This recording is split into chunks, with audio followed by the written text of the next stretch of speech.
Hello everyone, my name is Vaishali Singh. I have secured All India Rank 8 in Civil Services examination. Today I will discuss my law optional strategy with everyone. A brief background. I have done my graduation in law from National Law University, Delhi. I have done my BA LLB honours from there, and thereafter I worked in a law firm for some time, and then I left my job and started my preparation for civil services. So today I'll talk about कि हमें optional कौन सा लेना चाहिए, कैसा लेना चाहिए, and accordingly. First, about how to choose an optional. I honestly believe कि इस पूरी preparation में, in my humble opinion, I think, the basic strategy is for you to identify your strengths and also your weaknesses. आपका optional subject ऐसा होना चाहिए जो आपकी strength हो, जिसको आपको पढ़ने में interest है. काफ़ी लोग कहते हैं कि कोई scoring optional choose करिए. Yes, that is also one of the criterias. But I honestly think पहले आप अपना strength देखिए. जैसे फॉर एग्जाम्पल आपका कोई ग्रेजुएशन का सब्जेक्ट, कोई सब्जेक्ट अगर आपने 3, 4, 5 साल पढ़ा है तो वो आपका स्ट्रेंथ होगा, आप उसको यूज़ कर सकते हैं. जैसे मैंने लॉ लिया. दूसरा, आप कोई ऐसा सब्जेक्ट देख सकते हैं जो जीएस पढ़ते हुए आपको इंटरेस्टिंग लगा हो और वो आप चाहें कि आप ऐसा ऑप्शनल लेना चाहते हैं. सो ऑप्शनल का आप चयन अच्छे से करिए, बहुत सोच कर, और अपने स्ट्रेंथ्स पे आप प्ले करिए. अब मैं सीधा लॉ ऑप्शनल स्ट्रैटेजी पे आती हूँ क्योंकि मेरा ऑप्शनल लॉ था. सबसे पहले थोड़े बेसिक रिसोर्सेज एंड बुक्स की बात करते हैं. लॉ ऑप्शनल में 2 पेपर्स होते हैं. पेपर 1 में सब्जेक्ट्स होते हैं constitutional law, administrative law and international law. So constitutional law के लिए ओवरऑल पहले अगर बुक्स की बात करें, आप अगर पास्ट ईयर पेपर्स को देखते हैं तो आपको रियलाइज़ होगा कि बहुत ज़्यादा हाई लेवल के लॉ क्वेश्चंस नहीं होते हैं. जो लॉ के पेपर के जो क्वेश्चंस होते हैं वो बेसिक होते हैं और बेसिक लॉ से डील करते हुए, तो हमें बहुत ही ज़्यादा हाई एंड बुक्स पढ़ने की उसके लिए ज़रूरत नहीं है. अगर हम कॉन्स्टिट्यूशन की बात करते हैं, मैंने V N. Shukla and A K. Jain, जिनको हम दुक्की भी बोलते हैं अपने शब्दों में, मैंने ये 2 बुक्स को साथ में पढ़कर अपने खुद के नोट्स बनाए थे. एडमिनिस्ट्रेटिव लॉ के लिए मैंने बार काउंसिल एग्जामिनेशन के कुछ मटीरियल आते हैं, उसके अंदर 10 पेज में एडमिनिस्ट्रेटिव लॉ है, मैंने सिर्फ उतना पढ़ा था. इंटरनेशनल लॉ एक थोड़ा ट्रिकी सब्जेक्ट है क्योंकि इसका कोई एक सोर्स नहीं है, तो इसके लिए मैंने 3-4 डिफरेंट सोर्सेज को डिफरेंट टॉपिक्स के लिए पढ़ा था. सोर्सेज जैसे ए.के. जैन, सिंगला करके एक बुक आती है, एक एस.के. कपूर की बुक है, एंड ऑनलाइन सोर्सेज. ये था पेपर 1 के लिए मेजरली. अगर आप कंपैरिजन करेंगे तो जो पेपर 1 होता है वो ज़्यादा एनालिटिकल होता है, वहाँ पे ज़्यादा एनालिटिकल क्वेश्चंस आते हैं. यहाँ पे इट मेक सेंस कि आप एक से ज़्यादा सोर्सेज को पढ़कर खुद के नोट्स बना लीजिए. Now coming to paper 2. Paper 2 में as we know, first half is IPC and torts, second half is contract law, mercantile law and contemporary legal developments. ये second paper usually थोड़ा tricky हो जाता है क्योंकि contemporary legal developments के questions थोड़े random हो जाते हैं. इसमें as a strategy I will suggest कि आप जो first half है इस paper का, that is IPC and TOTS, उस पर ज़्यादा focus करिए ताकि जो हमें 3 questions choose करने होते हैं 2 halves में से, आप इस पोजीशन में हो कि आप 2 क्वेश्चन यहाँ से कर सकें ताकि जो अनसर्टेनिटी होती है पेपर में आप वो रिड्यूस कर सकें. अब अगर मैं सोर्सेज की बात करूँ तो IPC क्योंकि मैं बहुत अच्छे से करना चाहती थी, तो मैंने पिल्लाई एंड ए.के. जैन को मिक्स करके पढ़ा था और नोट्स बनाए थे. टॉट्स के लिए मैंने ए.के. जैन जो दुखी होती है वही पढ़ी थी क्योंकि मुझे रियलाइज़ हुआ कि वो बुक बांग्या जो हमारी बुक होती है उसका शॉर्ट वर्जन है. जब ऑलरेडी आपके पास इतना है पढ़ने को तो आप बड़ी बुक्स के लिए मत जाइए जब छोटी बुक से अगर काम चलता है तो. कॉन्ट्रैक्ट्स के लिए मैंने फिर से ए.के. जैन ही पढ़ी थी और साथ में कुछ ऑनलाइन सोर्सेज जैसे स्टैंडर्ड फॉर्म कॉन्ट्रैक्ट्स और अदर कुछ टॉपिक्स हैं वो मैंने ऑनलाइन देख लिए थे. मर्केंटाइल लॉ के लिए ये मेरा बहुत ही बड़ा सजेशन रहेगा कि आप मर्केंटाइल लॉ को बिल्कुल ना छोड़िए. इसमें usually sale of goods act, negotiable instruments act और एजेंसी जैसी टॉपिक्स कवर होते हैं और ये बहुत स्कोरिंग होते हैं एंड सिंपल टू अंडरस्टैंड है. इनके लिए आपको मार्केट में या ऑनलाइन अलग अलग कुछ कोचिंग इंस्टीट्यूट्स के छोटे छोटे बुकलेट्स मिल जाएंगे, ऐसे 15-15, 20-20 पेजेस की.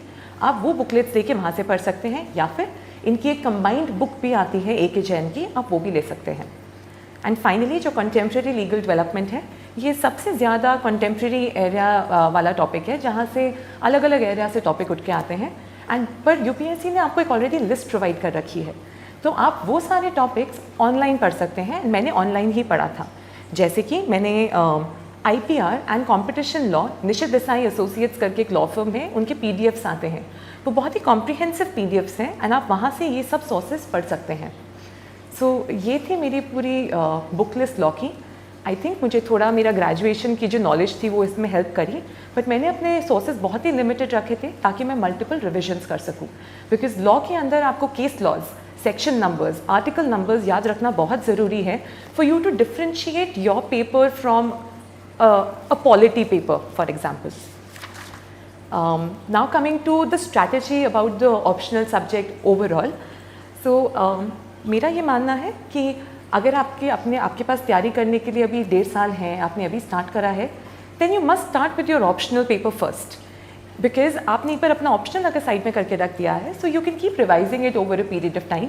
एंड ऑप्शनल करने के बाद आप मेंस एंड प्रीलिम्स की इंटीग्रेटेड पढ़ाई कर सकते हैं. There will be no break in your flow for your preparation for prelims and mains. And immediately after your prelims, then you can come back to your revision for optional. So I think optional subject, A, because it is your own subject, B, because वो subject में marks के difference बहुत ज़्यादा हो जाते हैं and it can be very scoring. You should focus on your optional a lot. There are 2 papers in mains, so it becomes important.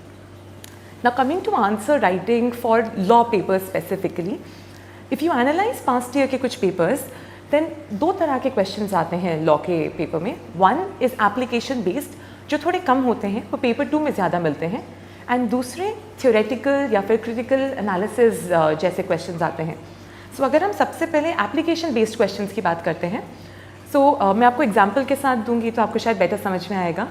2018 का जो पेपर था इस साल का, जिसमें पेपर 2 में IPC के अंडर एक फैक्ट सिचुएशन थी गैंग रेप जो ऑफेंस है उसके ऊपर, एंड उसके अंदर उन्होंने एक पूरा फैक्ट सिचुएशन दिया था and we had to decide the liability of different participants in that offence.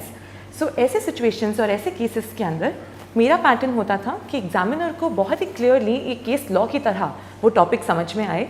So I used to go start like I used to give facts in brief in 2 lines. उसके बाद I used to mention the issues. Issues are essentially what has been asked in the question.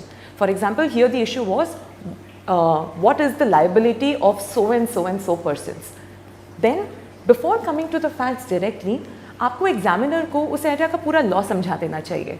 तो third part of such an answer should be the legal position, जिसके अंदर आप section numbers लेके आइए IPC से, आप डिफरेंट केस लॉज लेकर आइए, ताकि एक एग्जामिनर को ये पता चल जाए कि आपको पूरा लॉ इस पे आता है. क्योंकि कभी कभी ऐसा हो सकता है कि एप्लीकेशन में हम गलती कर दें, पर अगर आपको लॉ पता है तो एग्जामिनर आपको मार्क्स देंगे. फिर आपका लास्ट पार्ट होना चाहिए application of the law to the fact situation and your conclusion. So इधर आप बोलेंगे जैसे as has been mentioned above, this is the legal position and applying such legal position to the laws, this is what should be the result. So ये मेरा pattern है. I think most हम लोगों का पैटर्न होता है towards application based questions. Now coming to theoretical questions. Theoretical questions सबसे ज़्यादा होते हैं. इनको आंसर करने के लिए 2 स्ट्रैटेजीज़ हैं. सबसे पहले आप पिछले 5 से 6 साल एटलीस्ट इनके जो पेपर्स हैं उनके सारे क्वेश्चंस को आप खुद से प्रैक्टिस करके एक मॉडल आंसर्स बना लीजिए. मैंने कुछ सब्जेक्ट्स के लिए ये किया था and it really help me, because बहुत सारे सब्जेक्ट्स में आप नोट करेंगे क्वेश्चंस रिपीट होते हैं every year. So you should not miss out on a chance where you've already prepared a set of say 10, 20, 30 questions जो as it is उठ के पेपर में आप लिख सकते हैं. और अगर आप अब स्पेसिफिकली आंसर राइटिंग की बात करें, so I'll give you again an example. Paper 1 के अंदर इस बार there is a question that critically evaluates the changing dimensions of the concept of state under Article 12 of the Constitution. So इस case के अंदर आप इस आंसर के अंदर आप सबसे पहले आइडेंटिफाई करें कि क्वेश्चन में क्या मांगा है. They've asked you 2 things. First is the changing position of law under Article 12 of the Constitution, and second is the critical analysis. So in such questions, you should be very sure that you're able to cover a spectrum of laws and case laws with respect to Article 12. Starting from the very basic propositions initially, which used to say कि सिर्फ sovereign functions होते हैं state, and then eventually जैसे जैसे हमने उनको broaden करा है. So you should cover that spectrum. And in last 1 or 2 paragraphs, you should critically evaluate it. So इसी तरह के mostly questions रहते हैं. एक situation जो मुझे लगता है मैंने face करा था, काफ़ी सारे constitution के जो questions होते हैं वो polity के question से overlap करते हैं, and it becomes difficult for us to differentiate those questions. तो law के paper के answers को law जैसा बनाने के लिए आप कोशिश करें कि आप उसमें ज़्यादा से ज़्यादा articles and section numbers and case laws को लिख सकें.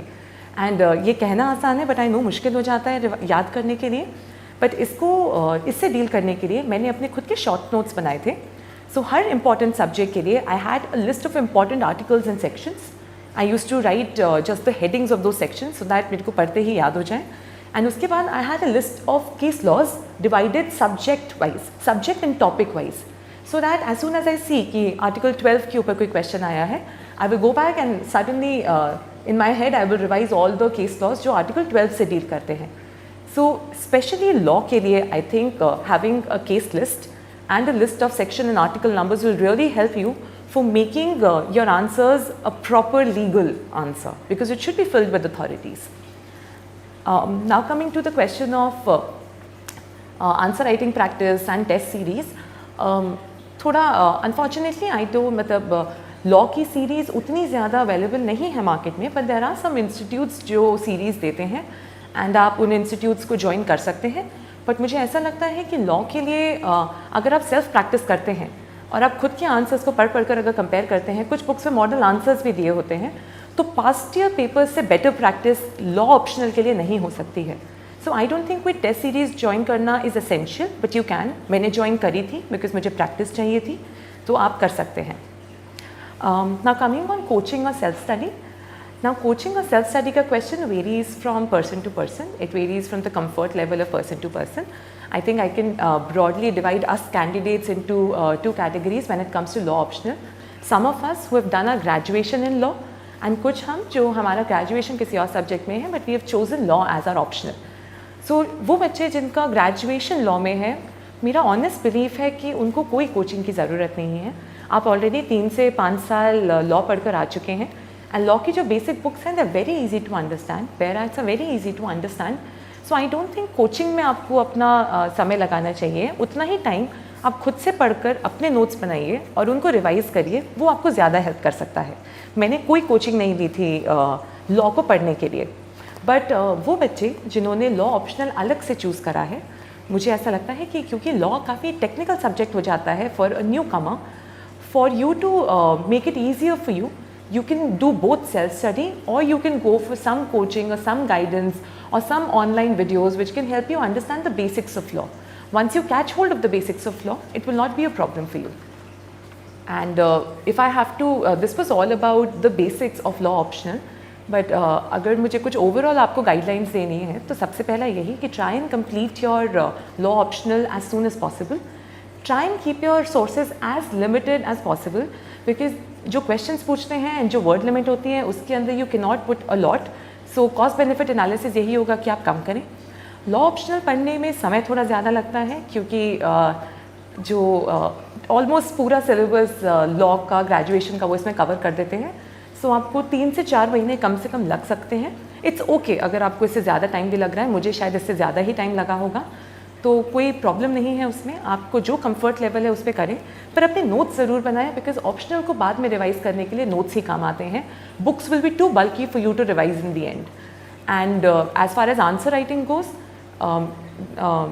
Specifically for students who are not from a law background, आपको ये ज़रूर ध्यान रखना है कि आप जो वर्ड्स यूज़ करें वो लीगल टर्मिनोलॉजी हो।